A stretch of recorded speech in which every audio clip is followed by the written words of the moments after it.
consent and the definition has changed a little. It's actually changed a little bit, but the ramifications, I think, are quite significant to marketing. So it needs to be freely given, specific, informed, and an unambiguous show of agreement by the data subject to agree to the processing that you've outlined in whatever privacy notice that you've displayed.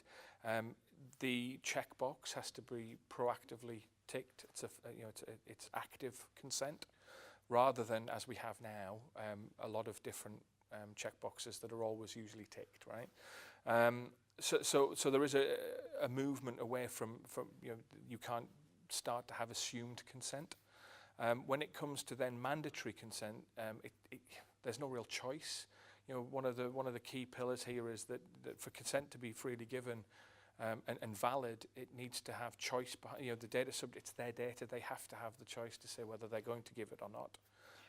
Could you not argue, though, that their choice is not to take that resource because they are, getting something in return? So would that not be a basis to say your choice is to watch and that requires consent, or not to watch? I think that, yeah, I can see the point of view. I think when it comes to something like a gated consent, I think the challenge is obviously the challenge is the data controllers rather than ours, right? But as much as I can sort of wax lyrical about it, I suppose the challenge then becomes, is that the right lawful basis? I think it's less a question of whether consent can be mandatory, because it can't. It has to be freely given. It has to have choice. The question really is consent the right lawful basis that you're relying on? I suppose I'd kind of direct the conversation there.